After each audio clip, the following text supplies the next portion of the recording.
What's up, everybody? It's your dude, Born Shining. I'm Born Shining. You're Born Shining. We's all Born Shining. Don't let nobody tell you otherwise. Don't do it. Well, I mean, they can try. They're gonna probably try, but you don't gotta. You don't gotta accept it or identify with it or even acknowledge it. You say, all right.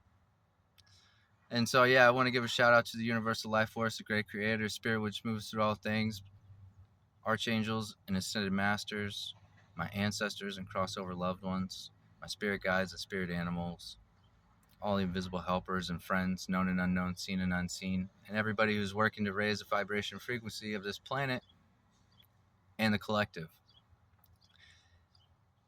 Now, there's a guy that I work with. He's a baseball guy.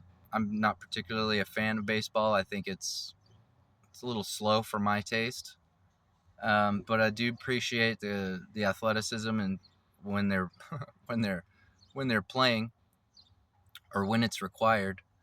Um, that goes into being a professional athlete. I mean, it definitely requires skills. But anyways, this younger guy, I think he's early 20s, was talking to me about some of these baseball people who do things. You know, I don't know. He was just talking about how hard it is to play games and the wear and tear. And yeah, I get it. I get it. But it made me think of a few things. And one of the things is, it's kind of interesting how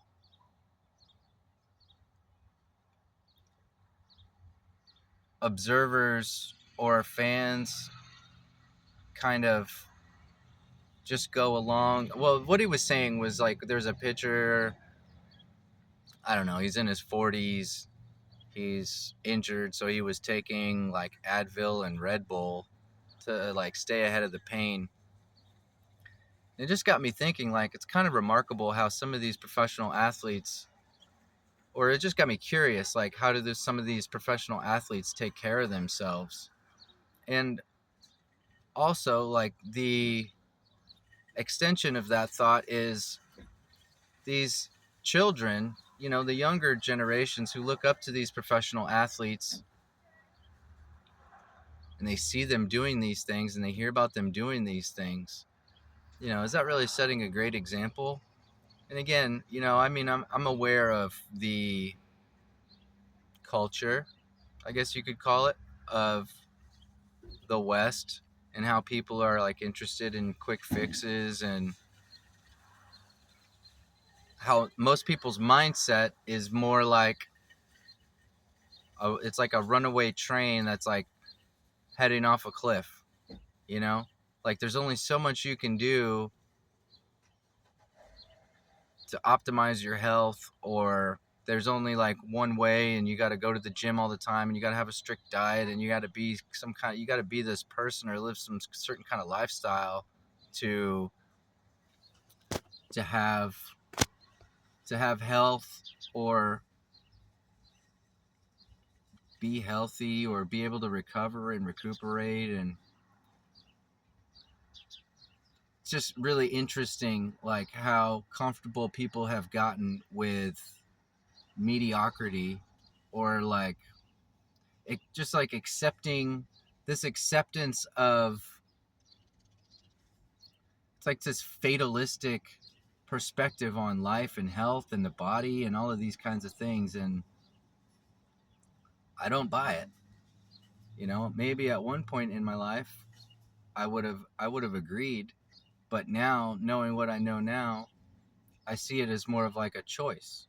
It's like these people, they have a choice to live this certain kind of way and put themselves in these positions where they feel like their options are limited. But there's a trickle down to that, and that's how the children get influenced. The children are saying, oh, like, oh, this professional baseball player doing his best and outside of the games to take care of himself and heal his body. But I don't know, I think that's an assumption without looking at every individual person. But a lot of that just really stems from this mindset of, it's like this fatalistic mindset. Like, there was one conversation I was having with my dad at one point, and I was telling him, it's like, it's like everybody's been given a car at birth. Like you're born, you get a car, which is your body. And you think that you would get like a new car, like you have a new car, but it's like you're driving this car around and it's got a knock in it, and like you know that this car is going downhill, and that's kind of, it may not be the best analogy, but like that's how I see it. When I try to break down, like, what is it that gets people to be so comfortable with this negative way of thinking, or like trying to make the best of a bad situation, or you know uh, just dealing with it, coping with life, and coping with injuries, and coping with the choices that we have available. And it really just reminds me of like how different I am than everybody most of the people that I encounter, to like create your own options, create your own solutions, learn more, dig more. And on that note,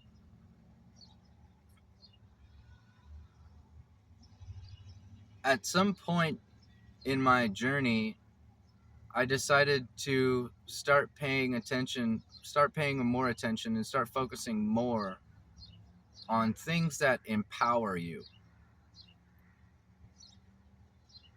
You know what I mean? Because at the end of the day, like, while there may be science and other things that people can point to, there's a lot about the nature of reality and consciousness,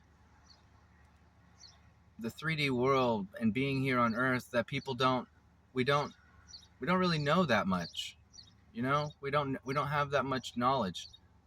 And at the same time, it's a paradox, because we have a lot of information available. Like, science is a thing.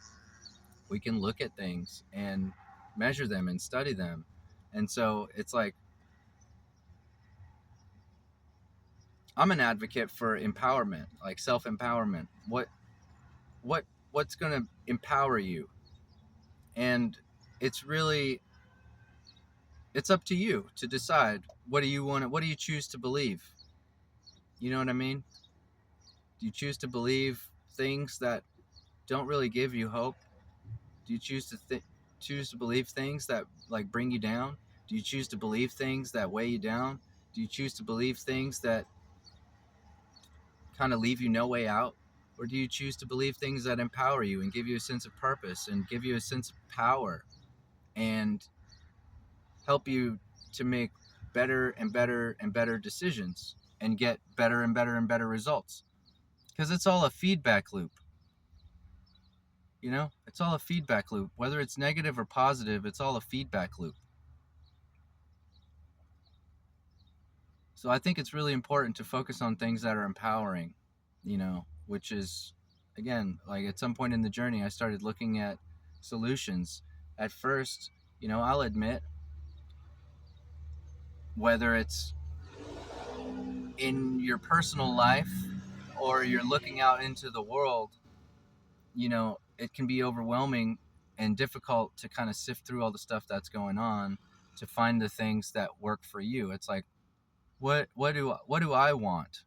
When I first started asking myself that question, like focusing on what I want, I didn't really have an answer. So I started looking at what I don't want, and it was like the process of elimination. It's like, okay, I know I don't want to do this. I know I don't want to work in a corporate environment. I know I don't want to be in a cubicle all day. I know that I don't want money for the sake of money. I know that money can't buy you happiness. So I want happiness, but still, like, what is that? And so it's this process of elimination, you know. And now it's like, now I'm at a place where I can speak more about the things that I want to have in my life, and I can speak on them with conviction and a sense of like a strong desire, and like a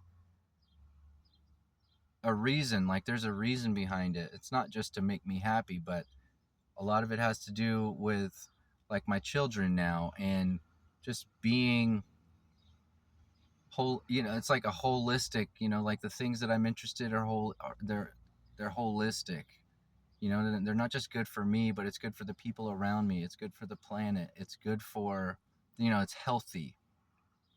And so yeah, I don't know, it's kind of a little rant. We got a little bit off topic, but you know, I'm looking forward to working with people, especially professionals, you know, people who are, especially people who have youngsters looking up to them. Um, you know, I'm looking forward to working with these people to provide them other alternatives, because, like I said, you know, the children are really important to me. You know, it's really important to plant these seeds of empowerment in the minds of children, so that for future generations, that becomes more and more of a, that's how we change the culture. That's how we change the culture. You know, a lot of times adults have already made up their minds, and it's hard. What they say, you can't teach an old dog new tricks. And I mean, again, like, it's a paradox. For some people, if you believe it, then it's true, you know. But scientifically speaking, you know, with neuroplasticity, you have the capacity to rewire your brain in into whatever, it's not even really a shape, but like in the best, in whatever way works for you. You know what I mean? So again, with the feedback loop, it's like, if you're thinking negatively, then those are the neurons that you're firing, and those are the neurons that are wiring.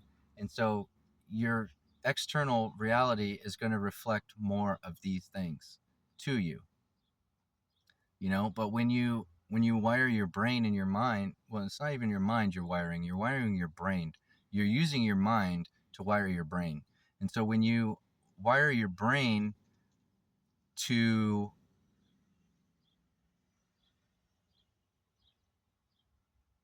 overcome the adversity of negativity and the culture of negativity, then then you get that positive feedback loop. All right, we'll end it there. But I love you guys. I hope you got something out of this, and chat soon. Peace.